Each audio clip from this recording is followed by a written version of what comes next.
네, 우리는 저번 시간에 야곱이 삼촌 라반의 집을 가던 중에 광야에서 돌을 베개로 베고 삼아서 잠을 잘 때 꾸었던 꿈, 그 하늘과 땅에 닿아 있는 사다리의 꿈에 대해서 잠시 나누었었습니다. 이 꿈은 바로 아브라함에게서부터 야곱에까지로 이어져 가고 있는 언약의 궁극적인 내용으로서 하나님과 인간의 단절된 상태를 회복시키실 예수 그리스도를 보여주는 그런 그림이었음을 우리가 나누었습니다. 오늘은 그 꿈에 대해서, 야곱이 꾼 꿈에 대해서 조금 더 자세하게 살펴보고자 합니다. 야곱은 우리가 알고 있다시피 가정에서 조용하게 지내던 성향의 사람이었습니다. 별다른 큰 고생을 하지도 않았습니다. 그런데도 그 안에 어머니에게로부터 배웠고 그의 성향 때문에 하나님께서 주시기로 약속한 복에 대한 사모함이 굉장히 강했었습니다. 그래서 형을 속여서 장자권을 빼앗았고 아버지를 속여서까지 축복을 받게 되는 그러한 내용을 우리가 계속해서 살펴보았었죠. 그런데 그렇게 형을 속이고 아버지를 속여서 장자권을 따내고 복을 축복 기도를 받았음에도 불구하고 지금 그의 신세는 하나님의 복을 누려서 내가 이렇게 열심히 해서 내가 이 복을 받았다 이런 상황이 아니라 외톨이가 되고 버림을 당하고 도망자의 신세가 지금 되어서 삼촌 라반의 집으로 가는 그 길목 한 광야에서 돌을 베개 삼아 노숙자처럼 잘 수밖에 없는 그러한 현실에 지금 놓여 있는 겁니다. 근데 그 광야에서 돌을 베고 잠을 잘 때에 야곱이 무슨 꿈을 꾸게 되느냐? 하나님이 주시는 그런 꿈을 꾸게 되는 것이죠. 우리가 알다시피 지금과는 조금 다르게 구약시대의 꿈은 하나님이 자기 자신과 자신의 메시지를 계시하는 일종의 하나의 방법으로 쓰여지던 때입니다. 물론 오늘날도 종종 가끔 그런 일이 일어나긴 하지만 오늘날은 그런 경우는 극히 드물고 하나님의 어떤 특별한 계획과 작정하심이 있을 때만 꿈을 통해서 하나님이 메시지나 음성을 주시지 누구나 다 꿈속에서 하나님을 만나는 것은 아닙니다. 자, 그렇게 해서 그 꿈을 꾸었는데 12절 한번 보시겠습니다. 12절에 보시면 꿈에 본즉 사닥다리가 땅 위에 서 있는데 그 꼭대기가 하늘에 닿았고 또 본즉 하나님의 사자들이 그 위에서 오르락내리락 하고 이렇게 되어 있습니다. 오늘 12절을 히브리어 성경으로 보면 이 히브리어 성경에도 오전에 그 마태복음에 있는 말씀처럼 그런데라고 하는 접속사를 또 번역을 안 해놨어요. 그래서 맨 앞에 어떻게 되냐면 그런데 보라 이렇게 되는 겁니다. 그런데 보라 사닥다리가 그의 꿈속에서 서 있었고 그 꼭대기가 하늘에 닿았고 하나님의 사자들 그 위에서 오르락내리락 하더라 이겁니다. 그러니까 이건 뭐예요? 앞에 이 꿈에 본죽하면서 이 내용들이 사닥다리를 본 내용들 앞에 그런데 보라라고 하는 접속사가 있다는 건 뭐예요? 야곱의 형편이 지금 도망자의 신세고 노숙자처럼 돌을 베개 삼아 자고 광야에서 그렇게 비참하게 외톨이가 되어 있지만 그런데 보라라고 하는 거죠. 그의 꿈에 누가 나타나셨는가? 누가요? 하나님이 나타나셨다는 거죠. 그러니까 지금 그의 형편과 그의 신세는 참 비참하고 외톨이가 되고 도망자의 신세일지 모르지만 그 과정은 지금 그냥 아무 의미 없이 그가 겪는 고난과 고통이 아니라 하나님의 어떤 계획과 작정하심이 있으셔서 하나님의 섭리의 역사 속에서 이끌어져 가고 있는 한 그 역사의 지점 속에 있다라고 하는 거예요. 그러니까 아무 의미 없이 받는 고난이 아니라는 거죠. 그래서 그런데 보라, 비록 비참한 현실이지만 그의 꿈속에서 하나님이 나타나셔서 지금 뭘 주고 있다? 하나님의 뜻을 전하고 있다라고 하는 거죠.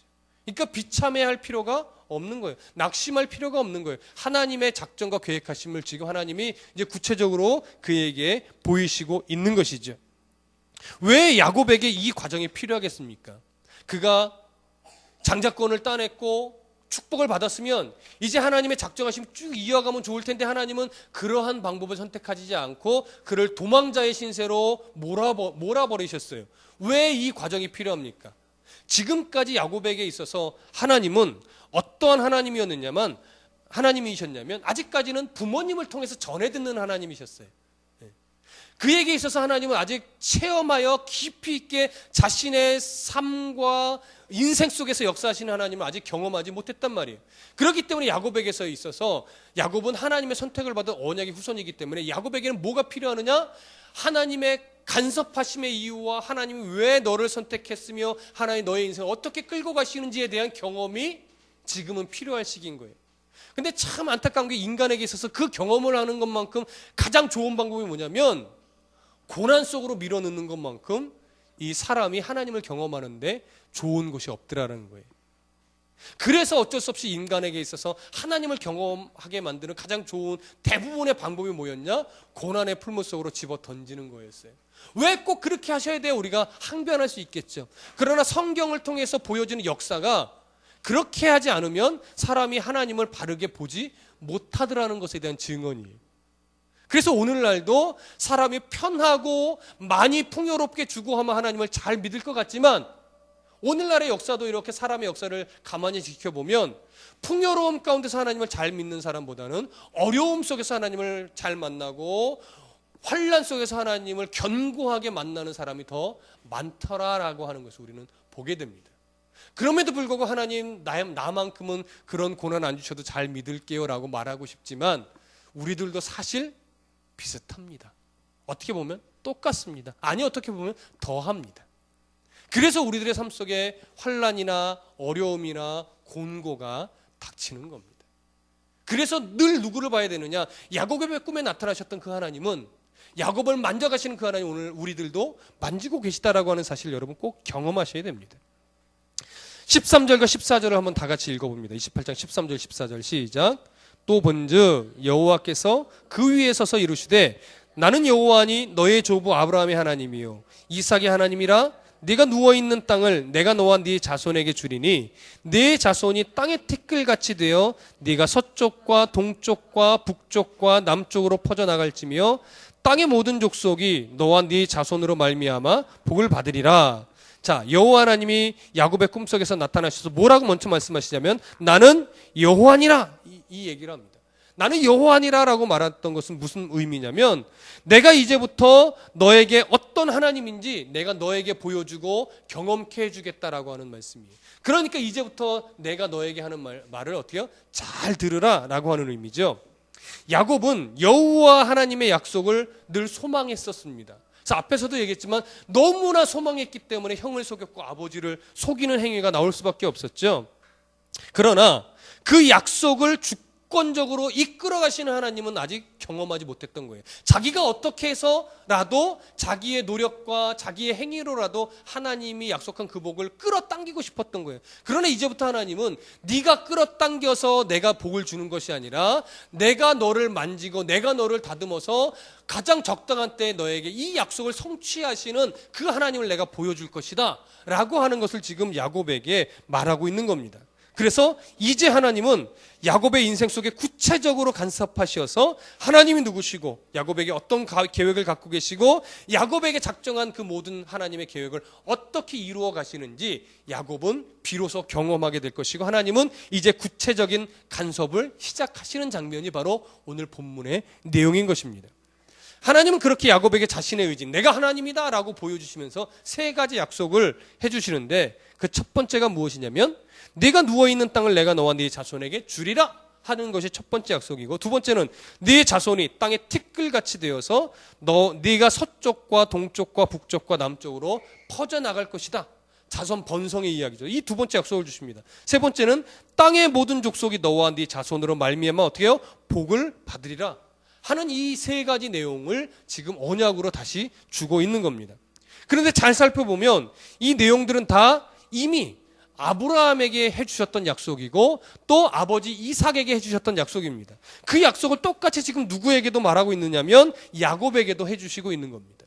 왜 똑같은 약속을 반복하듯이 지금 이야기해주고 있느냐면 야곱에게 해주신 그 언약은 너에게만 특별히 너의 노력을 조건으로 준 약속이 아니라 이미 아브라함에게 했던 약속을 하나님이 끌고 오셨고 그 이삭에게 또 그 약속을 동일하게 해줘서 하나님이 그 역사 속에서 그 약속을 이루기 위해 끌고 오셨고 지금도 야곱에게도 이 약속을 비춰주심으로 말미암아 하나님의 작성함 속에서 이 언약의 내용들은 성취되어져 가고 있음을 보여주는 겁니다. 결국 너의 의지로 되어지는 것이 아니라 하나님의 의지로 하나님이 주관하시고 섭리하셔서 이 언약의 역사가 성취되어져 가고 있다라고 하는 사실을 재확인함과 동시에 야곱이 깨닫게 하게 해주시기 위해서 하나님 이 말씀을 하고 계시다라고 하는 것, 그것을 나타내 보이시려고 동일한 약속을 해주시는 겁니다.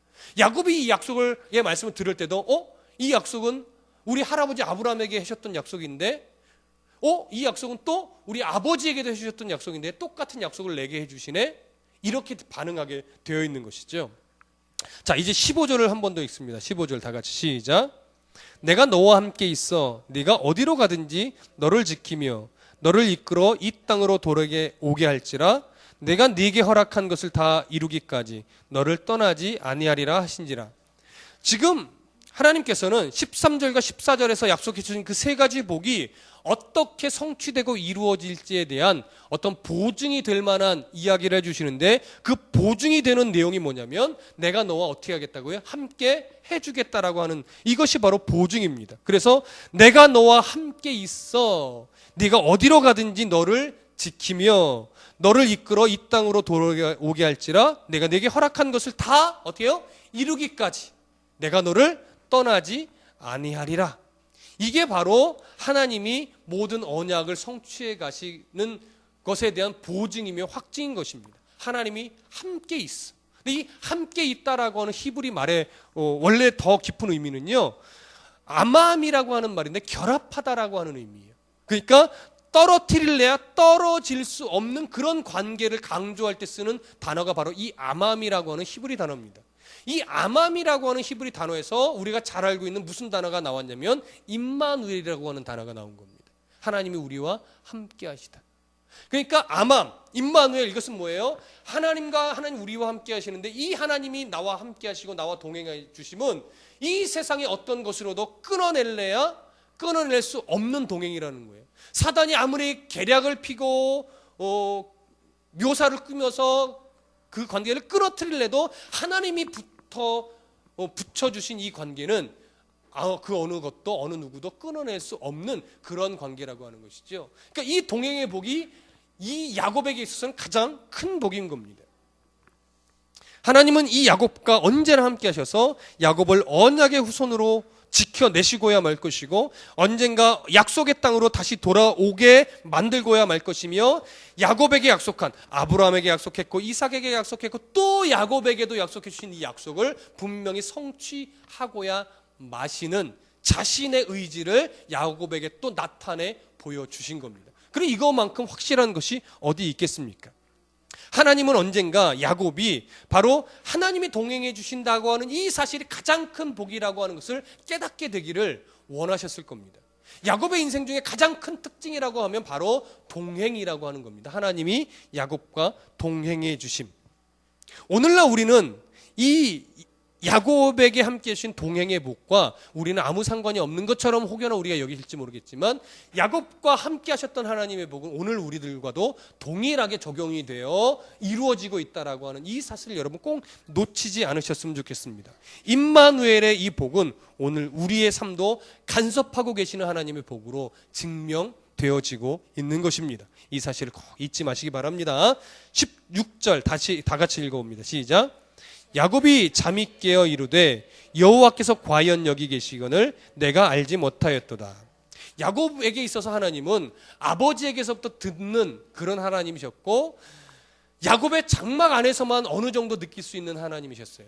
그러나 야곱이 도망자의 신세가 되어 이 광야로 왔을 때는 하나님이 자기와 함께 하신다는 것에 대한 인식도 없었고 경험하지도 못했고 깨닫지도 못했습니다. 근데 이 꿈속에서 나타나시는 이 하나님을 통해서 비로소 야곱은 나와 동행하시는 하나님, 그리고 어디든 함께 하시는 하나님, 무소부재라는 표현을 쓰고 편지하신다라는 표현을 쓰시는데, 이렇게 어디를 가든지 어느 상황 어느 곳에서든지 함께 하시는 하나님을 이제 비로소 처음으로 어떻게 해요? 야곱은 경험하기 시작한 겁니다. 이 경험이 결국 뭐냐?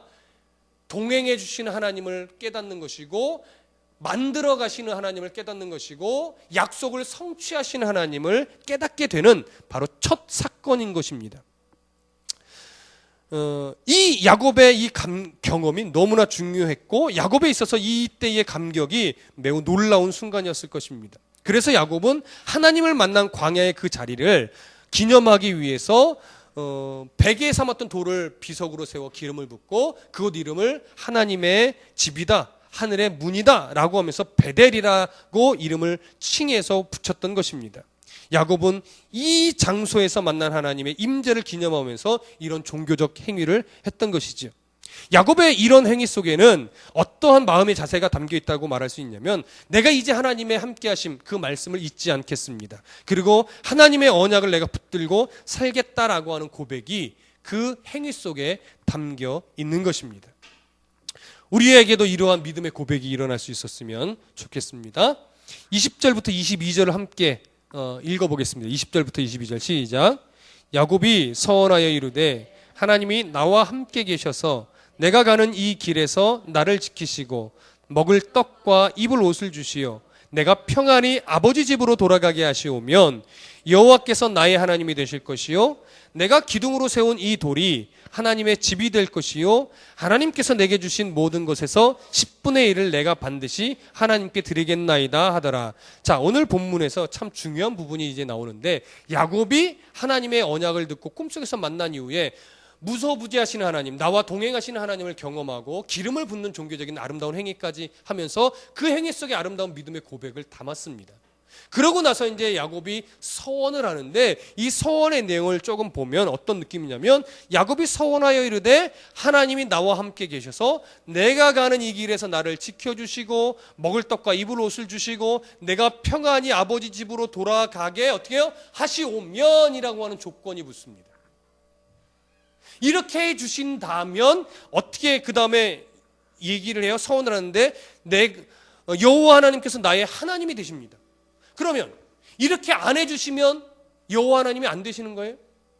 만약에 그렇게 안 해주시면 이 돌이 하나님의 집이 안 되는 겁니까? 그렇게 안 해주시면 하나님께서 내게 주신 모든 것을 10분의 1을 안 드릴 겁니까? 이러한 이제 문제가 생기는 거죠. 그래서 이 부분에 있어서 두 가지의 신학적인 견해가 생깁니다. 하나는 이렇게 조건절로서 야곱이 지금 이걸 쓴 것이다 라고 조건절로 보는 이 서원의 내용을, 또 하나는 이것을 해석상 조건으로 보지 않고 이유절로 보는 겁니다. 그래서 하시오면이라고 이 히브리 단어를 해석하지 않고 이렇게 보는 거죠. 야곱이 서원하여 이르되 하나님이 나와 함께 계셔서 내가 가는 이 길에서 나를 지키실 것이고 먹을 떡과 입을 옷을 주실 것이고 내가 평안히 아버지 집으로 돌아가게 하실 것이기 때문에, 그렇기 때문에 여호와께서 나의 하나님이 되실 것이고 내가 기둥으로 세운 이 돌이 하나님의 집이 될 것이고 하나님께서 내게 주신 모든 것으로 그것의 10분의 1을 내가 드릴 것입니다. 이렇게 이유절로 보는 두 가지 견해가 있습니다.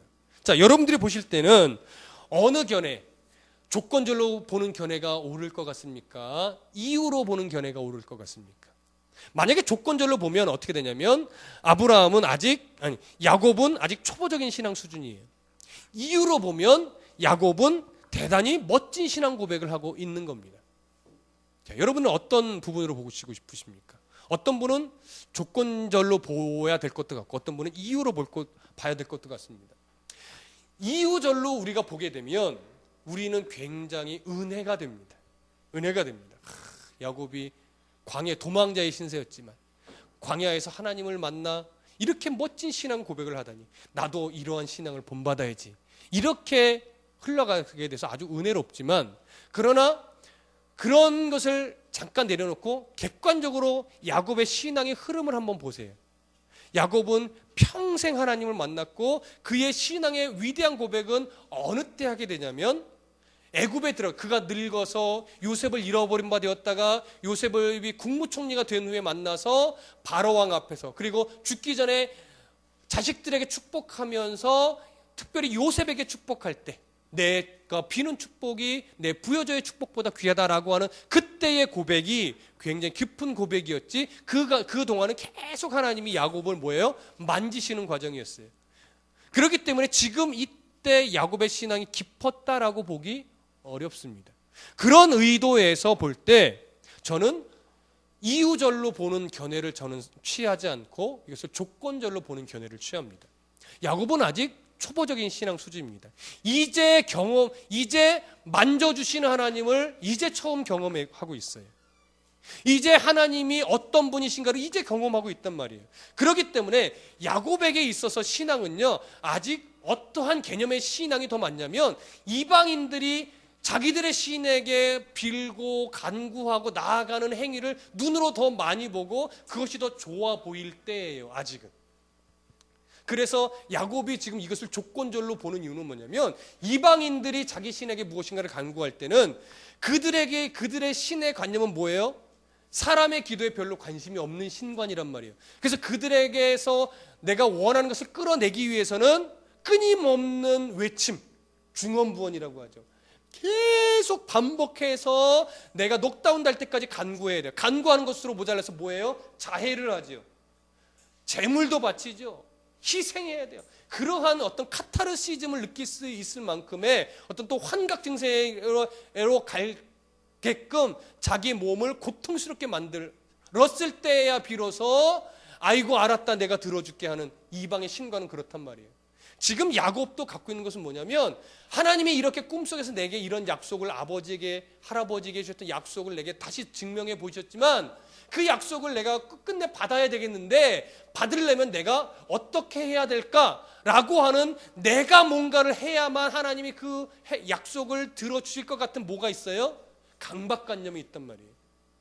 그래서 야곱은 제가 해석하는 견해는 바로 이것을 그래서 조건절로 보는 겁니다. 아직은 하나님이 나와 함께 계셔서 내가 가는 이 길에 말씀하신 대로 나를 지켜주신다면, 그리고 말씀하신 대로 내게 먹을 것과 입을 옷을 주신다면, 그리고 약속하신 대로 평안히 내 아버지의 집으로 돌아오게 하신다면 내가 그때서야 하나님이 정말 나의 하나님이 되신 줄로 믿고 나의 하나님으로 삼겠습니다. 그리고 그 하나님 앞에 이 내가 기도했던 기름을 붓던 이 자리에 하나님이 전이 세워질 것입니다. 그리고 하나님께 반드시 10분의 1을 드리겠습니다. 이런 고백을 하는 겁니다. 근데 왜 이것이 제가 옳다라고 보냐면 야곱의 인생을 보면요, 야곱의 인생을 보면 이 세 가지 소원의 약속을 지켰겠습니까? 안 지켰습니까? 안 지켰습니다. 하나도 안 지켰습니다. 이 약속은 지키지 못했어요. 끝끝내. 그러나 인생의 모진 그 세파 속에서 결국 인생의 끄트머리자락에서 하나님이 나를 왜 이렇게 만지셨는지를 깨닫고 그 나를 이렇게 자꾸 삼촌에게 속고 이래 어렵고 저런 환난을 당한 것이 나의 이 강팍하고 하나님을 온전하고 바르게 믿지 못하고 의지 못하는 내 신앙을 어떻게 해요? 깎고 다듬어서 내가 얼마나 큰 사랑을 받고 있는 존재이구나, 이것을 깨닫게 하기 위한 하나님의 뭐예요? 방법이었음을 깨닫게 하기 위했던 거예요.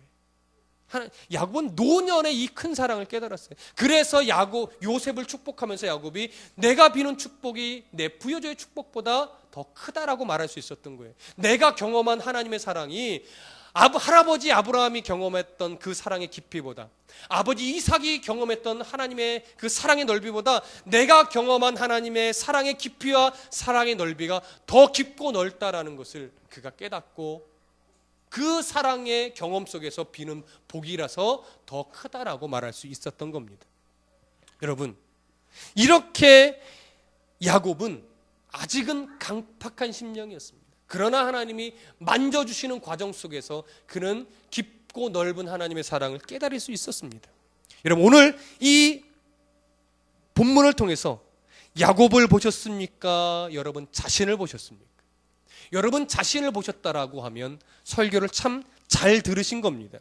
우리의 일생은 야곱과 같은 일생입니다. 하나님의 복을 사모하고 또 사모하지만 자꾸 내 어떠함으로 인해서 하나님의 복을 좀 끌어당기고 싶어하는 게 참 많아요.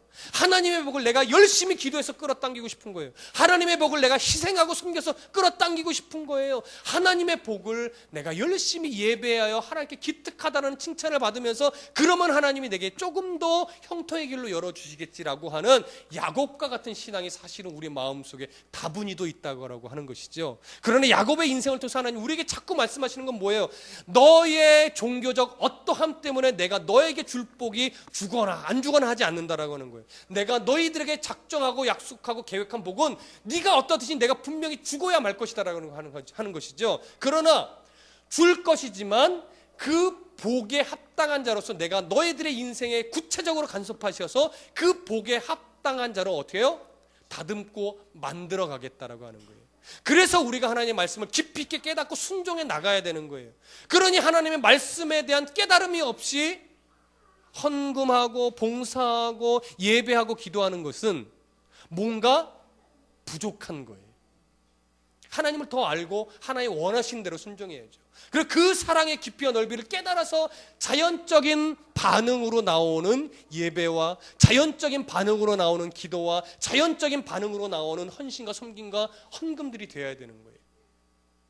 그러면 그거 했다고 내가 의시되지 않죠. 오히려 그런 행위를 가지고 삶 속에서 더 그리스도인답게 살아가는 흔적들이 나올 수밖에 없는 거죠.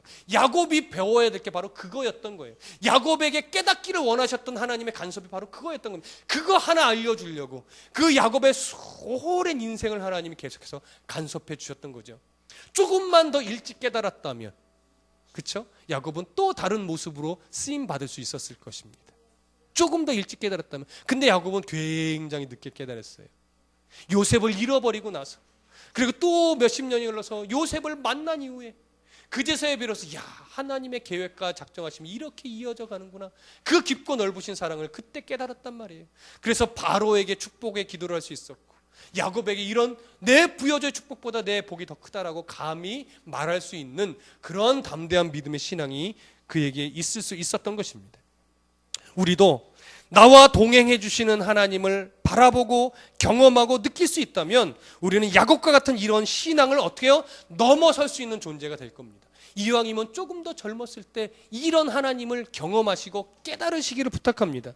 우리에게 주어진 최고의 복은 부귀영화를 누리는 것, 내가 교회에서 신앙생활 어떤 방법을 배워서 부귀영화를 누리는 이 방법을 배우는 것이 교회가 아니라 야곱처럼 하나님이 늘 나와 함께 해주셔서 결국은 하나님이 내 인생의 최고이셨고 내 삶의 이유이셨다는 고백을 듣고야만은 그런 하나님의 간섭을 빨리 깨닫는 것, 그래서 그 하나님을 더 일찍 만나 하나님께 아름답게 쓰임받는 인생이 되는 것, 이것이 바로 우리가 교회에 나와서 예배하는 이유가 되어야 할 것입니다. 여러분, 이것이 가장 큰 복임을 잊지 마시기를 부탁드립니다.